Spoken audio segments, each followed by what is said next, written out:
And so what I want to do, I want to look at this season that we currently entered into called the month of Elul, or the season of Elul.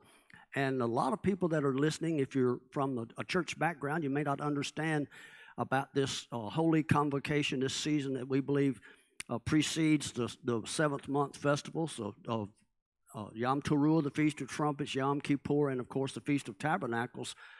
But this season called Elul is very powerful. And as we get into it, I want to just share a few things with you from a practical application and remind you that the Hebrew calendar is not predicated upon our current Gregorian calendar. And a lot of times you'll find some of these convocations actually straddling, if you will, 2 months, like this month of Elul. It actually straddles the months of August and September. And so if you look at the month of Elul, it has a Babylonian origin, but it's the 6th month of the Hebrew religious calendar and the 12th month of the civil calendar. And as I said, this season occurs, or this month occurs in August and September on what your traditional Gregorian calendar would be.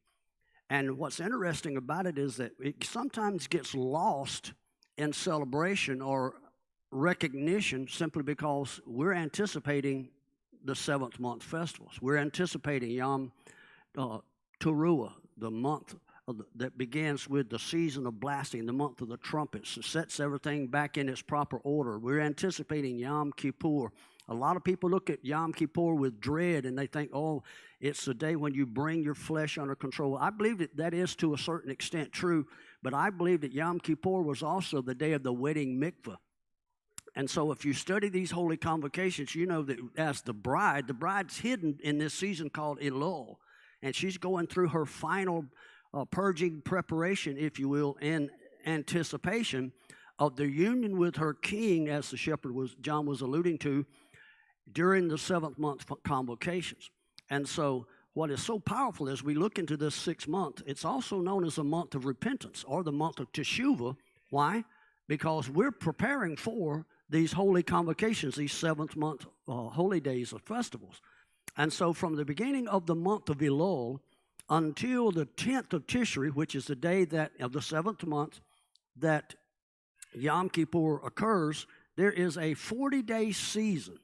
And you may not be familiar with this 40-day season, but how many of you remember that Yeshua was driven into the wilderness for 40 days? He goes in at the beginning of the month of Elul. He exits on the 10th of Tishri, which would have been the 7th month, on the Day of Atonement. And that's when was given him the scroll of Isaiah. And he literally confounded those that were around him. Why? Because of the wisdom that he was able to reveal, the knowledge and the wisdom which directs the knowledge that he was able to reveal to those that were around him. And so this 40-day season is called a Yamei Ritzon. And it's usually translated as the days of favor. But I submit to you that as with every Hebrew word, you can have favor or you can be in opposition to the one who extends that favor. Does that make sense? And so as you look at this season, it also corresponds to the time when Moshe would have went on top of Mount Sinai for the second occasion after the golden calf incident, the season of rebellion. The children of Israel caused Moshe to break the tablets, and then he goes back up the second time at the beginning of this month of Elul for a 40-day season to get the second set of tablets. And so this is a season of testing. Just as I said earlier, when Yeshua was in the wilderness for a 40-day season, and it may not seem like much to you if you're not familiar with it, but these are patterns that are living examples that have been set, not only in the earth, but there is a stellar witness that is set there, and it is immutable. It does not change. Whether you understand it or not doesn't affect it. But your lack of understanding may affect you, and that's why I want to share a little bit about this season and prayerfully put it in a perspective for you where you'll understand why things are happening all around us. Turn to your neighbor. Things that have been happening to me, say that with me, things that have been happening to me have been written in the heavens. That's mind-staggering. We used to say that he knows the sparrows and he knows the numbers of the hairs of our head, and that's, you know, sometimes you think about that, it can get overwhelming, but what about some of the times when you're in that season when you've been really tried and tested, as some of us over the last few weeks, some of you have been going through some difficult times. Is he in fact there with you? Did he in fact promise you that he'd go with you always, even unto the end of this age, the olam haba, the world that's to come? If he made you that promise, then he hasn't forgotten who you are. He hasn't forgotten where you're at. And he knows what you're going through. And what you're going through is extremely significant to him because the Messiah came and paid the price for our redemption plan, regardless of what you may be allowing to go through. And so no weapon currently being formed against you is going to prosper. Did you hear what I said? No weapon being formed against you is going to prosper. I can show you that in spite of what the end-time prophecy, end-time eschatology is saying about the period in front of us we know as megathalipsis, great tribulation, no matter how difficult things, no matter how dark the days are, they have been written in the heavens. Everything that's going to unfold has been written in the heavens, and especially the things that's happened to us right now. And so I believe that this testing pattern that we're looking at is consistent with a number of events that you can see throughout the Scriptures, and in particular what we'll see in Revelation chapter 12. And most people look at Revelation, the book, and they steer away from it because it seems as if it's just metaphorical a lot of times, and there's some things that are not really practical. But if you understand the Hebrew language, and if you can go back and look at what's transpiring back in the Torah, it helps to put it in its proper context, and you can understand Revelation is not chronological. The book of Revelation is not set in a chronological order.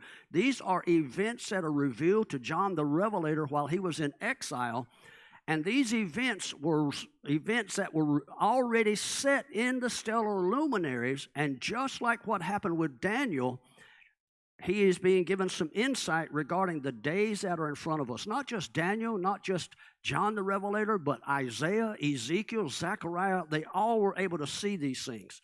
And so what I find happening during this month of Elul is that it references, just like you see in Revelation chapter 12, a man-child that is going to be born and persecuted. And you'll find that there's a connection to the birthing of this man-child with this season that we're currently in right now in the Hebrew calendar called Yamei Ratzon, the days of favor, but it could also be the days of restraint. And it's this during this season that this, if you say, you can literally say birthing in the sense of a child exiting the womb, but it could also be a specific season of revelation. Something is being revealed. The man-child as an individual or the man-child corporately that's talked about being persecuted by the dragon there in Revelation 12.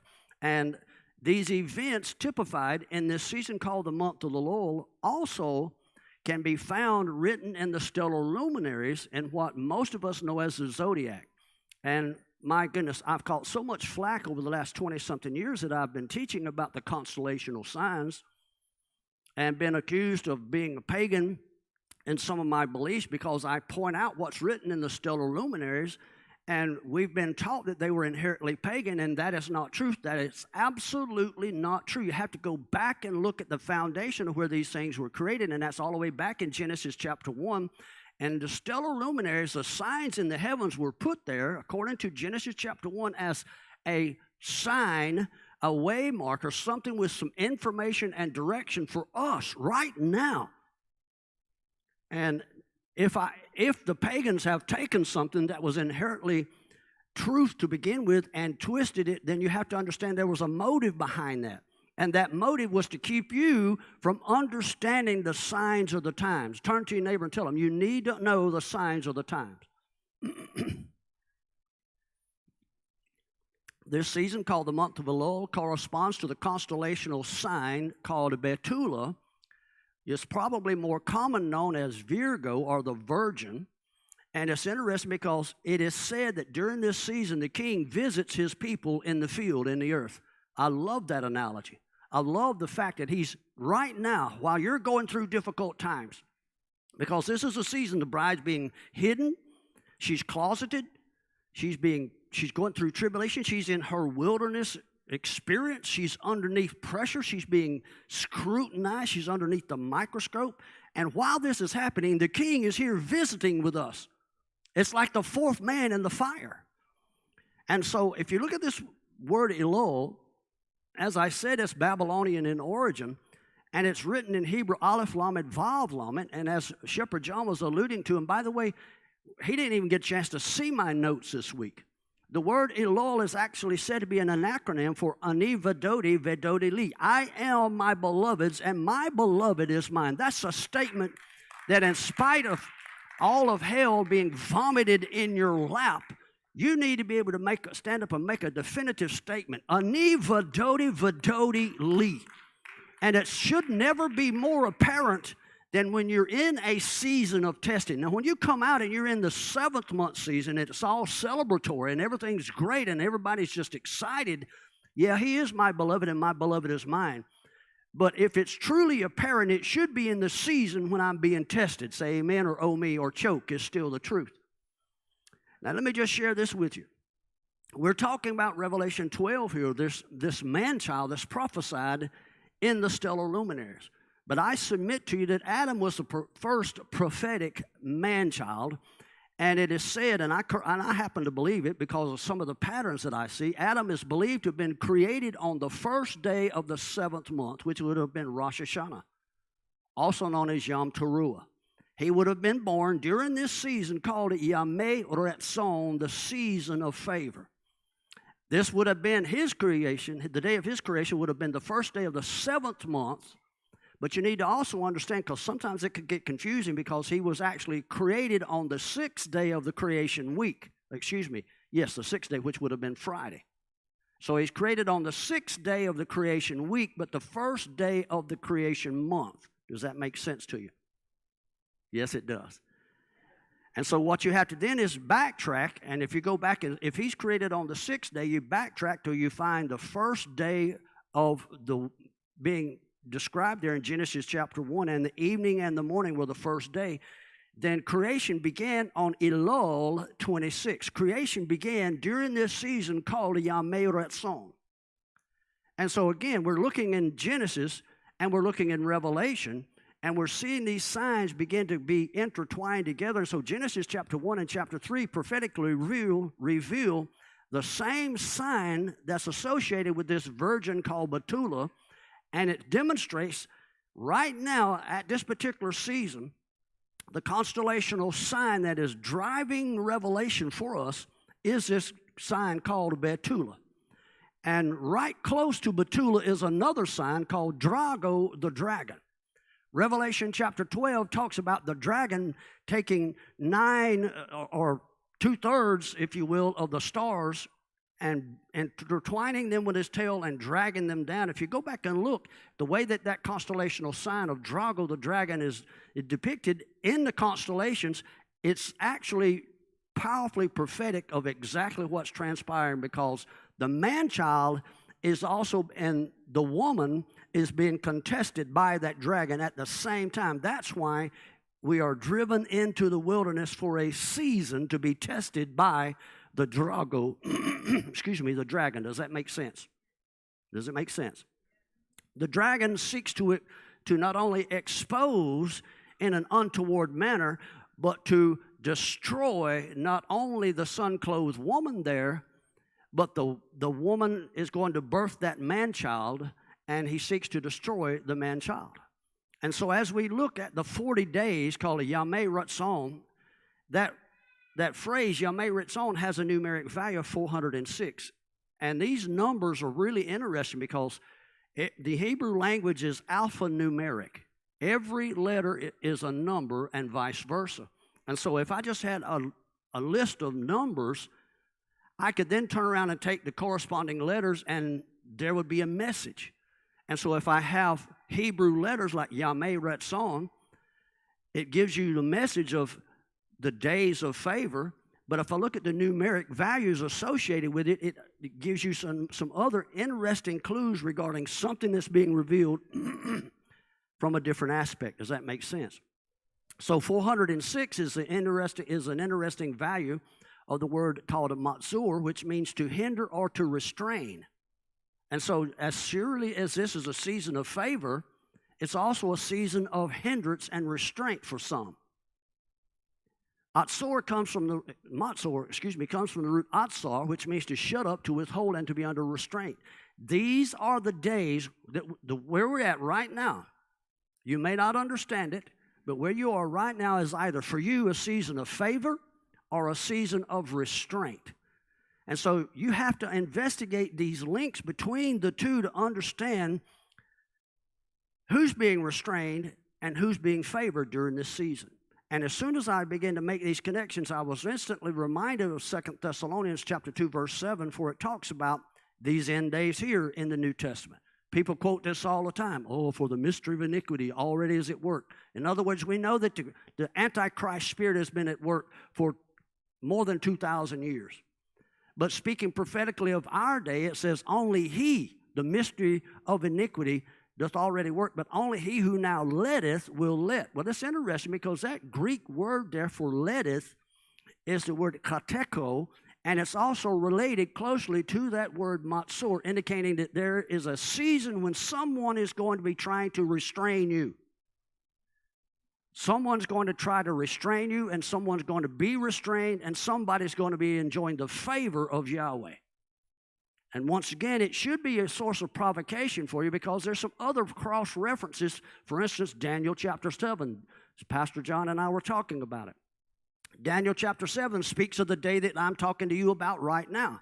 The season when the lawless one, also known as the Anti-Messiah, the son of perdition, the Antichrist, that old serpent, that old dragon, it's the season when he and his end days kingdom are going to be revealed. And it's interesting because they're interconnected with this season called the Yameh Ritzon, the season of favor or restraint.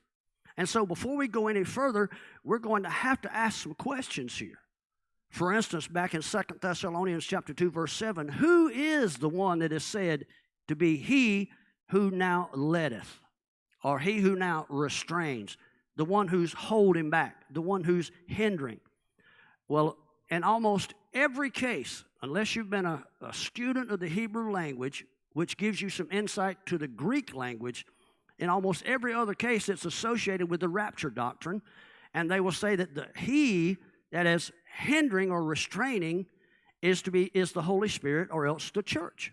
And it's used to prove or support or substantiate the rapture doctrine. But I submit to you that neither of those cases are the truth. Because if the Ruach or the Holy Spirit was removed, there would be no hope left for anyone who existed in the world. And second, it couldn't be speaking of the church because the church is considered feminine, not a he. And again, the righteous are never taken out of the earth. Instead, the pattern is seen there in Noah's day when the wicked are taken out. And so I submit to you that regarding this he who lets, you can find an interesting connection in Daniel, again, chapter 9, verse 27, where it is said that in the last days, the same individual who is going to let or restrain or hinder is also going to be responsible, it says it in the King James English, for causing the morning and evening oblations to cease. And so we were thinking, okay, this temple is going to be rebuilt. The Anti-Messiah or this lawless one or he that is restraining is going to stop the morning and evening oblations. It's interesting because Shepard and John and I were talking about that. That is a mistranslation. That word there for stopping or causing it to cease is actually the Hebrew word for Shabbat. And it's not that he's going to cause the morning and evening oblations to cease. He is going to cause them to be reinstituted, reimplemented again. He'll be responsible. It'll be a primary sign that you're looking at the lawless one when he begins or causes to start again the morning and evening oblations. And so if you don't put these in their proper context, then you will not know what time it is. It's one thing to have a word from Yahweh. It's one thing to have a vision. But if I don't know the proper timing of that word, if I don't know when to step out or when not to step, or if I don't know when to move into the place that he's caused me to move to as a place of shelter and sanctuary when all of this is happening, then I'm in trouble. Does that make sense to you? And I'm here to tell you that Yahweh wants you to know what time it is. Now, if you understand Daniel's prophecy, now we've already looked at his prophecy in chapter 7, chapter 9, we're looking at Revelation chapter 12. Lawlessness, the one who is guilty of restraining, the son of perdition, that lawless one, he only prevails at a specific time. And it's during that specific time called the war in the heavens when a spiritual battle is. How many of you remember Daniel said, I've been praying. I prayed for 27 days and didn't get an answer. And it was finally that Gabriel came and said, hey, from the moment you started praying, I had the answer for you, but I was in a spiritual war in the heavens with the king of Persia and Greece, and Michael came in to intervene so that I could bring you the answer. There are specific wars taking place in the heavens that will affect the balance of power, and only because Yahweh himself is allowing it for a season. And so it looks as if the balance of power has been tilted against us as we look at these end-time prophecies. Because we hear of all the wars and the rumors of wars. We see all of the things that's happened in the natural realm to many of us. So we see that there's such chaos and upheaval in this country like has never been seen in recorded history. And if you're not careful, you'll be confused and caught off guard by these signs. But Yahweh's written the answers for you in the stellar luminaries so that your heart would not faint. And these wars in the heavenlies are taking place during this season called the month of Elul. And I believe that the events of Revelation chapter 12, where the dragon makes war with Michael and his angels, just like you see Daniel prophesying again, and it says in chapter 12 that he is found cast down to the earth, and he gets angry because he realizes his time is short. I believe that it's following this same pattern in Daniel chapter 7. And I believe that that same series of events is going to follow that pattern that has been written from Genesis, probably before the foundation of the world. And it's occurring during this 40-day season known as Yameh Retzon, the season of restraining or the season of favor. It's also known as the season of your own wilderness temptation. So what about this sign connected with the season called Elul? Again, these patterns are important. You remember when Yeshua goes into the wilderness for his 40-day season? Can you tell me what one of the central figures, aside from the two protagonists, the dragon and Yeshua, what was one of the central figures in that 40-day season? Where did he take Yeshua to talk to him about having power, to test him? He took him to the temple, so it was the temple that was a central figure in that particular event. And it's also my contention that the wars that are going on currently in the heavens against the man-child will also see the temple as a central point of confrontation. Even the stellar luminaries picture the man-child as the one building a temple, but it's not a temple that's natural. It's a temple not made with hands. And so you've got to be very careful as these events are unfolding in front of us around the world. All of man's attention, those that call themselves believers, are focused on what's happening in Israel. And the Temple Mount Institute and all of the individuals that are involved in Zionism, their intent is to build this third temple, and you need to understand why it's being built, when its construction starts. The events are going to transpire at that particular time so that you can know where your place of sanctuary is, so that while others are being restrained and hindered, you can be receiving the favor of the Most High. Let's look at this sign for a minute. Elul, also known as Virgo, the virgin. In Hebrew, one of the words for virgin is Betula. Another one we'll look at a little bit later called Alma. As we've shared, this month of Elul is the 6th month of the Hebrew calendar, and its eternal sign is found in the zodiacal heavens and commonly known, as I just shared, with Virgo Betula. From Genesis chapter 1, verse 14, you see the creation of the stellar luminaries. Day 4 of the creation week, which is the day that the sun and the moon and the stars, those luminaries, were set into the heavens. We already had light. Remember in Genesis chapter 1, when Yahweh says the heavens and earth were created, and there was darkness upon the face of the deep, and then Yahweh says, let there be light. Light was created before the stellar luminaries were turned on. Does that make sense to you? It would be the same as if we're in this dark room, and as soon as one of us walks in, this room becomes illuminated, and it's before you go and turn the light switch on the corner on. Light existed before Yahweh put the stellar luminaries up. The stellar luminaries were put up with a written message. Light is Yahweh's word. Light conveys a message. And so he illuminates the stellar heavens, the luminaries, and puts a written message in them that's prevailed since the creation's inception. And those messages have not changed inherently. It's the individual who's tried to change the gist of the message to keep you dumbfounded and confused. Does that make sense? These patterns were set in the heavenlies so that you could draw some conclusions of a prophetic nature regarding where we are right now. In Hebrew, the signs are called ot, aleph, vav, tav. And even though it's written aleph, vav, tav, the aleph, the Hebrew letter aleph, is a silent letter. And if you remove it, remember the aleph represents the man-child, the firstborn. And so if I set aside this man-child for a season to speak to you prophetically about something I'm going to do with this man-child, I would hide him in a place of seclusion until such time as the light could be turned on so you could see, oh my goodness, that's the aleph and tav, that's the man-child. Does that make sense? And so if you remove the aleph and tav, you're left with vav tav. Still gives you the word ot. Only the man-child is missing. It has a numeric value of 406. Again, that's not just a simple coincidence. 406 is the value of the phrase Yameh Retzon. Yameh Retzon, the days of favor, the days of restraint. Whether or not you have favor or restraint depends on your understanding of these signs. And why is this considered important enough for me to share this with you? Well, I'll give you a good example. King David and his entourage.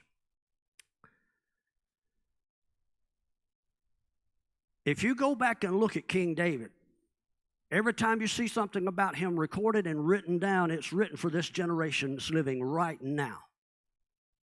Are you listening to me? And so King David becomes a shadow picture of this message in the heavens. King David becomes a sign himself. And everything to do with the coming of Messiah and the reinstitution of the Messianic era has to do with the house, the throne of King David being set up again in the earth. Does that make sense?